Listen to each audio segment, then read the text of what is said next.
Hello viewers, இன்றைய காணொளியில் தமிழில் சில கேள்விகளும் கொஞ்சம் விளக்கங்களும் பார்ப்போம். முதல் கேள்வி, திருமறைக்காட்டு புராணம் என அழைக்கப்படுவது ஆப்ஷன் ஏயிலே இருக்குது, வேதாரண்ய புராணம் அப்படின்னு இருக்குது. இது யார் எழுதுனது அப்படின்னு கேட்டால் திருவிளையாடல் புராணம் எழுதிய பரஞ்சோதி முனிவர் தான் எழுதினார். ஆக்சுவலாக அது என்ன பேரில் இருக்கும் அப்படின்னா வேதாரண்ய புராணம் அப்படிங்கிற பேரில் இருக்கும். இவர் பரஞ்சோதி முனிவர் எழுதின வேறு நூல்கள் என்னன்னு கேட்டிங்கன்னா திருவிளையாடல் போற்றி கலிவெண்பா, மதுரை பதிற்றுப்பத்தாந்ததி போன்ற நூல்களையும் எழுதியிருக்கிறாரு. இவர் 17ஆம் நூற்றாண்டை சேர்ந்தவர். இந்த வேதாரண்யம் வந்து அந்த காலத்தில் திருமறைக்காடு அப்படின்னு அழைக்கப்பட்டது. அவ்வளோதான். அடுத்த கேள்வி, பால் நோக்கி வாழ்வான் பழியில்லா மன்னனாய் நூல் நோக்கி வாழ்வான் நுனித்து, இவ்வரிகளுக்கு சொந்தக்காரர் யார் அப்படின்னு கேட்டிருக்கிறாங்க. ஆன்சர் வந்து பி, கனிமேதாவியார். இவர் தான் ஏலாதி எழுதினவர். 14 கணக்கு நூல்களில் 2 நூல்கள் எழுதினவர் இந்த கனிமேதாவியார். ஏலாதியும் திணைமாலை 150ஐயும் எழுதியிருக்கிறாரு.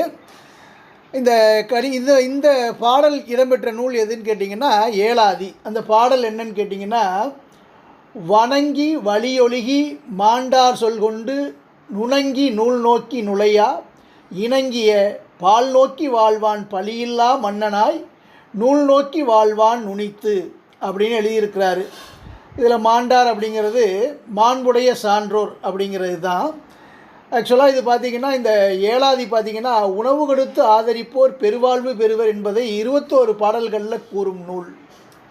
முற்பிறவியில் மாணவர்களுக்கு உணவு, உடை, எழுத்தாணி, புத்தகம் போன்றவை கொடுப்போர் இப்பிறவியில் புலவர் போற்றும் வண்ணம் வாழ்வர் அப்படின்னு சொல்லியிருப்பாங்க. இந்நூல் சிறப்பாயிரம் தற்சிறப்பாயிரம் உட்பட 81 வெண்பாக்களை கொண்டது. முக்கியமான பாயிண்ட் என்னென்னா, ஏலாதி தமிழருக்கு அருமருந்து போன்றது. 4 அடிகளில் 6 அறக்கருத்துக்களை கூறுகிறது. இது ரொம்ப முக்கியம். இதான் அடிக்கடி கேட்குறாங்க. என்னென்ன கேள்விகள் கேட்குறாங்க அப்படின்னா, அந்த ஏலாதியிலேருந்து 14 கணக்கு நூல்களில் 2 நூல்களை எழுதியவர் யாருன்னு கேட்பாங்க. அது ஒன்று ஏலாதி, இன்னொன்று திணைமாலை 150. இது 2ஐயும் எழுதினது நம்ம கனிமேதாவியார். இன்னொன்று 4 அடிகளில் 6 அருக்கருத்துக்களை கூறும் நூல் எதுன்னு கேட்குறாங்க. அதுவும் ஏலாதி. தமிழருக்கு அருமருந்து போன்ற நூல் எதுன்னு கேட்குறாங்க. அதுவும் ஏலாதி. ரைட்டுங்களா? இவர் சமண சமயத்தை சேர்ந்தவர் கனிமேதாவியார். ரைட்டுங்களா?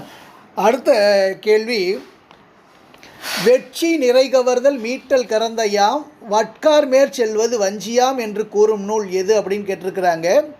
ஆப்ஷன் சி, புறப்பொருள் வெண்பா மாலை.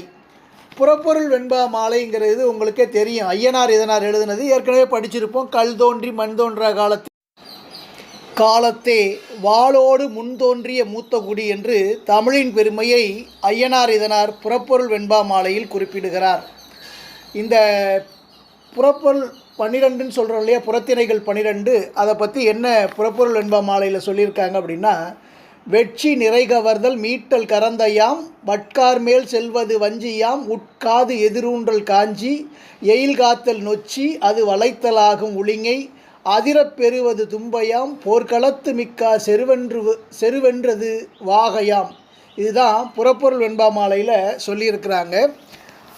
அடுத்தது, கலித்தொகையில் கடவுள் வாழ்த்தினை சேர்த்து எத்தனை பாடல்கள் அமைந்துள்ளன அப்படின்னு சொல்லியிருக்கிறாங்க. அது ஆப்ஷன் ஏயில் இருக்கிற 150 தான். இயற்கையின் இன்பக்களம் என்று சிறப்பிக்கப்படும் நூல் கலித்தொகை. கற்றறிந்தோர் ஏத்தும் களி, கல்வி வளார் கண்ட களி என்று சிறப்பிக்கப்படுகிறது. உரையாசிரியர்கள் கலித்தொகையை இசைப்பாட்டு அப்படின்னு சொல்கிறாங்க. கலித்தொகை முழுவதும் நச்சினார்க்கினியர் உரை உள்ளது. கலித்தொகையை தொகுத்தவர் நல்லந்தோனார். கலித்தொகைக்கு கடவுள் வாழ்த்து பாடியவர் நல்லந்தோனார் தான். அடுத்த கேள்வி, பின் வருவனவற்றுள் புறநானூறு வரி அல்லாதது எது அப்படின்னு கேட்டிருக்கிறாங்க. ஆப்ஷன் ஏ, பி, சி 3மே வந்து புறநானூறு தான் சொல்லுது. அண்ட பகுதியின் உண்டை பிறக்கம் அப்படின்னு சொல்கிறாங்களே, உண்டை பிறக்கம்ங்கிறது அது திருவாசகம் சொல்லியிருக்கு. ஸோ ஆப்ஷன் டி தான் புறநானூறு வரி அல்லாத ஒன்று.